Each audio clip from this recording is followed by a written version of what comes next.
तो हेलो बच्चों, स्वागत है हिंदी गुरुकुल एकेडमी के एक और वीडियो में। कैसे हैं? मुझे उम्मीद है कि आप अच्छे होंगे। पढ़ाई को निरंतर जारी रखे होंगे। बच्चों, यदि चैनल पर पहली बार हैं तो आप इसको सब्सक्राइब करें, और यदि आपने सब्सक्राइब किया है तो लाइक और शेयर जरूर करें। चलिए शुरू करते हैं आज की वीडियो। पहला सवाल करें कि दंडी के काव्य शास्त्री ग्रंथ का नाम क्या है। तो आपको ये बताना कि दंडी ने जो काव्य शास्त्री ग्रंथ लिखा उसका नाम क्या है।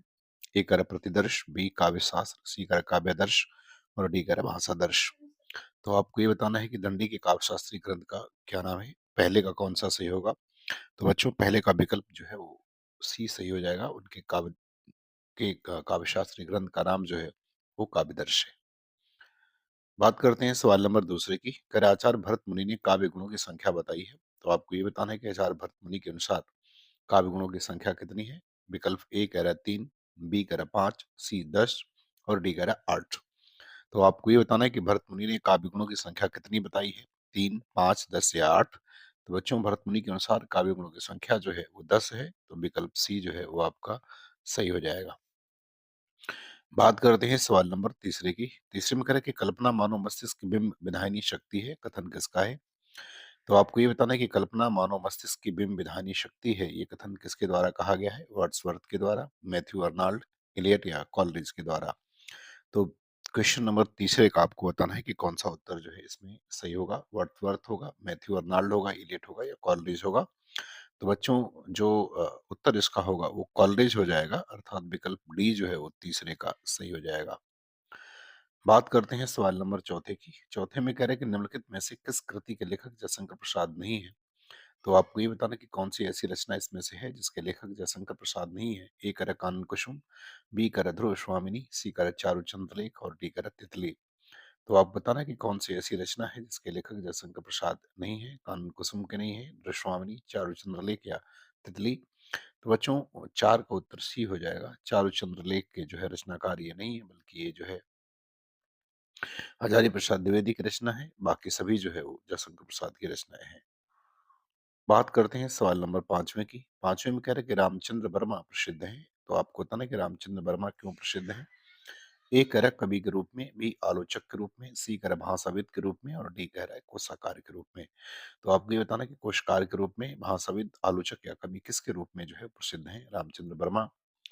तो कौन सा विकल्प सही होगा। ए कवि के रूप में सही होगा, बी आलोचक के रूप में, सी भाषाविद के रूप में या डी कोशकार के रूप में। तो आपको बताना कि रामचंद्र वर्मा जो है वो क्यों प्रसिद्ध है। तो बच्चों, वो कोशकार के रूप में प्रसिद्ध हैं। तो विकल्प डी जो है वो आपका सही हो जाएगा, पांचवें का। अब हम लोग बात करते हैं सवाल नंबर छठवें की। करक की समानांतर कहानी के पुरस्कर्ता कमलेश्वर का पूरा नाम, मूल नाम क्या है। तो आपको ये बताना है कि समानांतर कहानी के जो पुरस्कर्ता कमलेश्वर हैं उनका मूल नाम क्या है। ए करा नीरज सक्सेना, बी कैलाश सक्सेना, सी गोपाल दास सक्सेना और डी करा प्रभाकर सक्सेना। तो आपको ये बताना है कि कमलेश्वर का मूल नाम क्या था। नीरज सक्सेना था, कैलाश सक्सेना था, गोपाल दास सक्सेना था या प्रभाकर सक्सेना था। तो बच्चों, समानांतरी कहानी के प्रवर्तक या पुरस्कर्ता कमलेश्वर का मूल नाम कैलाश सक्सेना था। तो छठवें का विकल्प बी जो है वो क्या होगा, वो आपका सही हो जाएगा। बात करते हैं सवाल नंबर सातवें की। सातवें में क्या कह रहे हैं। कह रहे हैं कवि धूमिल का पूरा नाम था। आपको ये बताना है कि कवि धूमिल का पूरा नाम क्या था। ए कह रहे गोरख पांडे, बी कह रहे सुधाकर पांडे, सी कह रहे सुदामा पांडे और डी कह रहे इनमें से कोई नहीं। तो आपको ये बताना कि कवि धूमिल का पूरा नाम क्या था। गोरख पांडे था, सुधाकर पांडे था, सुदामा पांडे था, इनमें से कोई नहीं था। तो बच्चों, धूमिल का पूरा नाम सुदामा प्रसाद पांडे धूमिल था। तो विकल्प सी जो है वो सातवें का क्या होगा, वो सही हो जाएगा। करेक्ट आंसर सी होगा, सातवें का। बात करते हैं सवाल नंबर आठवें की। आठवें में करें निम्नलिखित लेखकों में व्यंग्यकार कौन है। आपको ये बताना कि कौन इसमें से व्यंग्यकार है। ए कर मोहन राकेश, बी कर कन्हैयालाल मिश्र प्रभाकर, सी कर बेढप बनारसी और डी कर पांडे बेचन शर्मा उग्र। तो आपको ये बताना कि निम्नलिखित लेखकों में व्यंग्यकार कौन है। मोहन राकेश हैं, कन्हैयालाल मिश्र प्रभाकर हैं, बेढप बनारसी हैं या पांडे बेचन शर्मा उग्र हैं। तो बच्चों, लेखकों में जो व्यंग्यकार हैं वो बेढप बनारसी हैं, अर्थात विकल्प सी जो है वो सही हो जाएगा क्वेश्चन नंबर आठवें का। तो आठवें का सी जो है वो सही होगा। बात सवाल नंबर नवे की। नवे में करें कि इनमें से कौन नकीनवादी रचनाकार नहीं है। तो आपको ये बताना कि कौन इसमें से नकीनवादी रचनाकार नहीं है। ए करें नलिन विलोचन शर्मा, बी करें केसरी कुमार, सी करें केदारनाथ सिंह और डी करें नरेश कुमार। तो आप बताना कि कौन जो है वो नकेनवादी रचनाकार नहीं है। ललित विजय शर्मा नहीं है, केसरी कुमार नहीं है, केदारनाथ सिंह नहीं है, नरेश कुमार नहीं है। तो बच्चों जो नकेनवादी नहीं है वो केदारनाथ सिंह जो है वो नकेनवादी नहीं है, बाकी सभी जो है वो नकेनवादी हैं। नकेनवादियों को ही प्रपंचवादी भी कहा जाता है। अगला सवाल नंबर 10, कह राम ने त्रिपाठी के पर्याप्त यात्राएं कर लगन व परिश्रम से इनका संकलन किया है। तो किसका संकलन किया है? ए करें लोकगीतों का, बी करें विभिन्न भाषाओं की कविताओं का, सी करें राष्ट्रगीतों का और डी करें कहानियों का। तो आपको ये बताना है कि रामनेत्र त्रिपाठी ने पर्याप्त यात्राएं कर लगन और परिश्रम से किसका संकलन किया? लोकगीतों का किया या विभिन्न भाषाओं की कविताओं का, सी करें राष्ट्रगीतों का या डी करें कहानियों का। तो इसका उत्तर क्या होगा बच्चों? 10वीं का उत्तर। तो 10वीं का उत्तर हो जाएगा लोकगीतों का। विकल्प ए जो है वो आपका क्या होगा? सही हो जाएगा 10वीं का। बात सवाल नंबर 11 की। 11 में कह रहा है कि राम कुमार वर्मा ने आदिकाल को किस नाम से अभिहित किया है? तो आपको ये बताना है कि राम कुमार वर्मा जो है वो आदिकाल को किस नाम से अभिहित करते हैं? ए कह रहा आदिकाल, बी कह रहा संधि व चारण काल, सी कह रहा वीरगाथा काल और डी कह रहा अभ्रंश काल। तो आपको बताना है कि राम कुमार वर्मा ने आदिकाल का नामकरण जो किया था वो कौन सा नाम था? आदिकाल था, संधि काल था, व चारण काल या वीरगाथा काल या भ्रंश काल। तो बच्चों राम कुमार वर्मा ने आदिकाल को संधि काल व चारण काल कहा है, इसलिए विकल्प बी जो है वो आपका सही हो जाएगा सवाल नंबर 11 का। बात करते हैं सवाल नंबर 12 की। 12 में कह रहा है कि कोलेमाला कथा के रचनाकार कौन है? तो आपको ये बताना है कि कोलेमाला जो कथा है इसके रचनाकार कौन है? रोड़ा कवि हैं, उदोतन सूरी हैं, दामोदर शर्मा हैं या ज्योतिश्वर हैं। आपको ये बताना है कि कोलेमाला कथा जो है उसके रचनाकार कौन है? रोड़ा कवि हैं, उद्योतन सूरी हैं, दामोदर शर्मा हैं या ज्योतिश्वर ठाकुर। पूरा नाम ज्योतिश्वर ठाकुर है। तो कौन है इसमें? 12 का उत्तर आपको बताना है कि कोलयमाला जो कथा के रचनाकार कौन है? रोड़ा कवि, उद्योतन सूरी, दामोदर शर्मा या ज्योतिश्वर। तो बच्चों इसके रचनाकार उद्योतन सूरी हैं। तो विकल्प बी जो है वो आपका क्या होगा? वो करेक्ट हो जाएगा 12 का। बात सवाल नंबर 13 की। करें लाल चंद्रिका के रचनाकार हैं। आपको ये बताना है कि लाल चंद्रिका के रचनाकार कौन है? ए करें लल्लू लाल, बी सदल मिश्र, सी करें गंगा प्रसाद शुक्ल और डी करें राजा शिव प्रसाद। तो आपको ये बताना है कि लाल चंद्रिका किसके द्वारा लिखी गई है? लल्लू लाल के द्वारा, सदल मिश्र के द्वारा, गंगा प्रसाद शुक्ल जी के द्वारा या राजा शिव प्रसाद के द्वारा। तो बच्चों लाल चंद्रिका जो है वो लल्लू लाल की रचना है, अर्थात विकल्प ए जो है वो आपका करेक्ट हो जाएगा। तो 13 का ए जो है वो क्या होगा? वो सही हो जाएगा।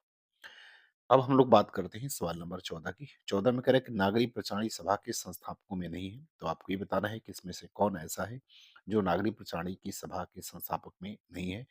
ए श्याम सुंदर दास, बी राम नारायण मिश्र, सी शिव कुमार सिंह और डी कह रहा है मदन मोहन मालवीय। तो 14 में आपको ये बताना है कि नागरिक प्रसारणी सभा के संस्थापकों में कौन इसमें से नहीं था? श्याम सुंदर दास नहीं थे, राम नारायण मिश्र नहीं थे, शिव कुमार सिंह नहीं थे या मदन मोहन मालवीय नहीं थे। बच्चों नागरिक प्रसारणी सभा में श्याम सुंदर दास, राम नारायण मिश्र और शिव कुमार सिंह थे, मदन मोहन मालवीय नहीं थे। तो विकल्प डी जो है वो आपका करेक्ट आंसर हो जाएगा सवाल नंबर 14 का। बात सवाल नंबर 15 की। 15 में कह रहा है कि निम्न में से छायावाद का घोषणा पत्र माना जाता है। तो आपको ये बताना है कि किस रचना को जो है वो छायावाद का घोषणा पत्र कहा जाता है? ए कह रहा पल्लव की भूमिका, बी कह रहा काव्य कला तथा अन्य निबंध, सी कह रहा श्रृंखला की कड़ियां और डी कह रहा साहित्य का उद्देश्य। तो आपको ये बताना है कि छायावाद का घोषणा पत्र किसे कहा जाता है? पल्लव की भूमिका को, काव्य कला तथा अन्य निबंध को, श्रृंखला की कड़ियां या साहित्य का उद्देश्य। तो बच्चों छायावाद का जो घोषणा पत्र है वो पल्लव की भूमिका को कहा जाता है। किसके द्वारा लिखी गई है? तो पंत के द्वारा लिखी गई है। बात सवाल नंबर 16 की। 16 में करें किस विद्वान ने देवनागरी लिपि के स्थान पर रोमन लिपि स्वीकार करने का सुझाव दिया था? तो आपको बताना कि वो कौन सा विद्वान है जिसने देवनागरी की स्थान पर रोमन लिपि को स्वीकार करने का सुझाव दिया था? ए सुनीति कुमार चटर्जी, बी महात्मा गांधी, सी काका कालेलकर और डी करा विनोबा भावे। तो आपको बताना है कि किसने जो है वो देवनागरी लिपि के स्थान पर रोमन लिपि को स्वीकार करने का सुझाव दिया था। तो सवाल नंबर 16 का उत्तर आपको जो है बताना है। तो बच्चों 16 का उत्तर हो जाएगा ए सुनीति कुमार चटर्जी ने यह सुझाव दिया था। तो विकल्प ए जो है वो सही हो जाएगा। बात करते हैं सवाल नंबर 17 की। 17 में कह रहे हैं कि उत्तर प्रदेश सरकार द्वारा गठित लिपि सुधार समिति की 28-29 नवंबर 1953 को हुई बैठक की अध्यक्षता किसने की थी? तो आपको ये बताना है कि लिपि सुधार समिति की जो बैठक 28-29 नवंबर 1953 में जो हुई थी उसकी अध्यक्षता किसने की थी? ए करें तत्कालीन उपराष्ट्रपति डॉक्टर जाकिर हुसैन ने, बी करें तत्कालीन उपराष्ट्रपति डॉक्टर सर्वपल्ली राधाकृष्णन ने, सी करें तत्कालीन उपराष्ट्रपति श्री बीबी गिरी ने और डी करें तत्कालीन उपराष्ट्रपति श्री बी डी जत्ती ने। तो 17 का उत्तर बताना है कि किसने किया था। तो बच्चों सर्वपल्ली राधाकृष्णन ने किया था। तो विकल्प जो है वो बी हमारा करेक्ट आंसर हो जाएगा। तो 17 का बी सही हो जाएगा। बात करते हैं सवाल नंबर 18 की। 18 में कह रहा है कि अक्षरों के वर्ण के पंचम वर्ण के स्थान पर केवल अनुस्वार का प्रयोग किया जाए। देवनागरी लिपि के सुधार हेतु यह सुझाव किसका था? तो आपको ये बताना है कि अक्षरों के वर्ग के पंचम वर्ण के स्थान पर केवल अनुस्वार का प्रयोग किया जाए। देवनागरी लिपि के सुधार हेतु यह सुझाव किसका था? आचार्य नरेंद्र देव, बी श्याम सुंदर दास, सी डॉक्टर राधाकृष्णन और डी कह रहा है श्रीनिवास जी। तो आप बताना है कि अक्षरों के वर्ग के पंचम वर्ण के स्थान पर केवल अनुस्वार का प्रयोग करने का सुझाव जो है किसने दिया था? नरेंद्र देव ने, श्याम सुंदर दास ने, राधाकृष्णन ने या श्रीनिवास ने। तो बच्चों उदाहरण ये जो है श्याम सुंदर दास ने ये सुझाव दिया था। तो विकल्प बी जो है वो आपका सही हो जाएगा। चलिए बात करते हैं सवाल नंबर 19 की। 19 में करें निम्नलिखित में से कौन सी भाषा प्राचीनतम है? तो आपको ये बताना कि कौन सी भाषा प्राचीनतम है। ए करा प्राकृत, बी करा पाली, सी वैदिक संस्कृत और डी करा संस्कृत। तो आप बताना कि कौन सी भाषा सबसे प्राचीनतम है। प्राकृत है, पाली है, वैदिक संस्कृत है या संस्कृत है। तो बच्चों इसमें सबसे जो प्राचीनतम भाषा है वो वैदिक संस्कृत है। तो विकल्प आपका सी जो है वो क्या होगा, वो सही हो जाएगा। तो 19 का सी सही हो जाएगा। और बच्चों आज का अंतिम सवाल कह रहा है कि हाँ, यहाँ मैं यात्रा कर खड़ा होकर निहारता हूँ कि यात्रा कहाँ से आरंभ होती है और गुरल कांड की ही तरह पैर साधता हुआ फिर चल पड़ता हूँ, क्योंकि डगर जहाँ चुकती है यात्रा वहां आरंभ होती है। निम्नलिखित उदाहरण किस रचना से संबंधित है? तो आपको ये बताना है कि ये किस रचना से लिया गया है। प्रिया नीलकंठी, बट पीपल, अरे आयावर याद रहेगा या बशेरे से दूर। तो आपको बताना है कि यह जो है कथन है वो किस रचना से उद्धृत किया गया है या किस रचना से लिया गया है। तो बच्चों यह जो है अरे यावर याद रहेगा इससे लिया गया है। यह एक यात्रा वृत्तांत है और जिसको किसने लिखा है? तो अज्ञे ने जिसको लिखा हुआ है। तो अज्ञे के लिखे यात्रा वृत्तांत से यह लिया गया है। तो बच्चों मुझे उम्मीद है कि आपको ये वीडियो पसंद आई होगी। आपको अच्छा लगे तो आप लाइक और सब्सक्राइब जरूर करें। धन्यवाद।